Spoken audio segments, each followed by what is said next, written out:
Hair fall का मतलब सिर्फ बालों का गिरना नहीं होता। कभी कभी ऐसा लगता है जैसे हम अपनी पहचान का एक हिस्सा खो रहे हों, क्योंकि बाल सिर्फ हमारी खूबसूरती का हिस्सा नहीं, बल्कि आत्मविश्वास का भी सहारा होते हैं। लेकिन सोचिए, अगर प्रकृति के पास ही ऐसा आसान और प्राकृतिक उपाय हो जो न सिर्फ हेयर फॉल को रोक दे, बल्कि बालों को फिर से मजबूत, घने और सेहतमंद बना दे। आज के वीडियो में मैं आपके साथ शेयर करने वाला हूं एक पुराना और भरोसेमंद नुस्खा जो हमारे दादा दादी और नाना नानी के ज़माने से चलता आ रहा है। ये कोई केमिकल ट्रीटमेंट नहीं है, इसमें किसी तरह का साइड इफेक्ट भी नहीं होता। बस कुछ सिंपल और नेचुरल इंग्रेडिएंट्स जो आपको आपके घर की किचन में ही मिल जाएंगे और जिन्हें आप आसानी से यूज़ कर सकते हैं। पहले के ज़माने में लोग पार्लर या एक्सपेंसिव प्रोडक्ट्स पर डिपेंड नहीं रहते थे। वो नेचर से मिले हुए रेमेडीज पर भरोसा करते थे और इसी वजह से उनके बाल स्ट्रॉन्ग, हेल्थी और शाइनी रहते थे।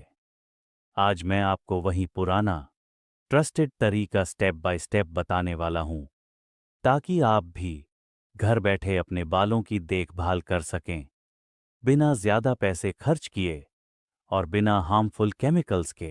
नुस्खा नंबर 1, हेर्बल ऑनियल थेरेपी। 2 बड़े चम्मच कोकोनट ऑनियल लीजिए और इसे एक छोटे स्टील पैन में डालें। अब इसमें एक मुट्ठी ताज़ी करी लीव्स और एक छोटा चम्मच मेथी के दाने डालें। इसे धीमी आंच पर गर्म करें जब तक करी लीव्स कुरकुरी न हो जाएं और उनकी खुशबू न आने लगे। इसका मतलब है कि सारी न्यूट्रिएंट्स ऑयल में मिक्स हो गई हैं।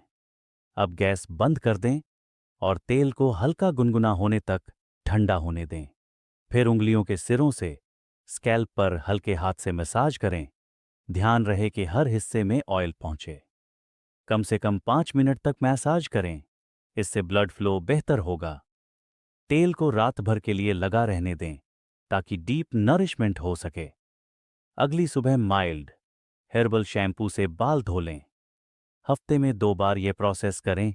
कुछ महीनों में आपको विजिबल रिजल्ट्स मिलने लगेंगे। दोस्तों, कभी कभी हमारे स्कैल्प को बस एक फ्रेश स्टार्ट की ज़रूरत होती है। जैसे मिट्टी को नई जान देने के लिए पानी चाहिए, वैसे ही हमारे बालों की जड़ों को चाहिए कुछ एक्स्ट्रा केयर। और एलोवेरा है एक नेचुरल हीलर जो स्कैल्प को कूल करता है, ड्राइनेस दूर करता है और हेयर ग्रोथ के लिए ज़मीन तैयार करता है। इस रेमेडी को बनाने के लिए सबसे पहले आपको चाहिए एक फ्रेश एलोवेरा लीफ।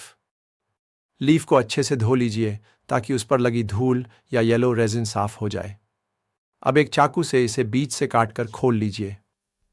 अंदर का ट्रांसपेरेंट जील ही हमारी असली मैजिक इंग्रेडिएंट है। एक चम्मच की मदद से जील को निकालकर एक साफ बोल में डाल लीजिए। अब इस जील को स्मूथ पेस्ट बनाने के लिए ब्लेंडर में डाल दें। आप चाहें तो इसमें थोड़ा सा कोकोनट ऑयल भी मिला सकते हैं, जिससे स्कैल्प और ज़्यादा मॉइस्चराइज होगा।